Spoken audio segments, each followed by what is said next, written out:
ಎಷ್ಟೋ ಪೊಲೀಸರು ಟೀ ಗೊಜ್ಜಿದ್ದಾರೆ, ಬಿಸಿನೀರು ಗೊಜ್ಜಿದ್ದಾರೆ. ಬೇಲ್ ಸಿಕ್ಕಿದ ಮೇಲೆ ನಮಗೆ ಸಲ ಮಾಡಿದು ಹೊರಗಡೆ ಕಳಿಸಿದ್ದಾರೆ. ಅವ್ರ ಹತ್ರ ಗೌರ್ಮೆಂಟ್ ಗನ್ನಿದ್ರೆ ನಮ್ಮ ಹತ್ರ ಗೌರ್ಮೆಂಟ್ ಇದೆ. ರೀಸೆಂಟಾಗಿ ವೆಪನ್ ಬಿಸ್ನೆಸ್ಸಲ್ಲೂ ಇನ್ವಾಲ್ವ್ ಆಗಿದ್ದಾರೆ. ಇಂಟರ್ನ್ಯಾಷನಲ್ ಹ್ಯಾಕರ್ಸ್ ಜೊತೆ ಅವ್ರ ಲಿಂಕ್ ಇದೆ.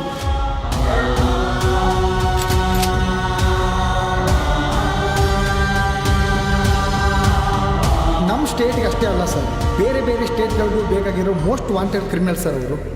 ಯಾವುದಾದ್ರೂ ದೊಡ್ಡ ಲಿಂಕ್ಸ್ ಇದ್ದರೆ ಇನ್ಫಾರ್ಮ್ ಮಾಡಿ.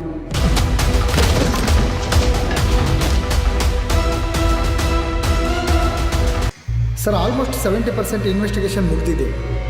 70% 80% ಅನ್ನೋಕ್ಕೆ ಇದು ಕಾಲೇಜ್ ರಿಸಲ್ಟ್ ಅಲ್ಲ ರೀ, ಇದು ಪೂರ್ಣಿಮಾ ಕೇಸು.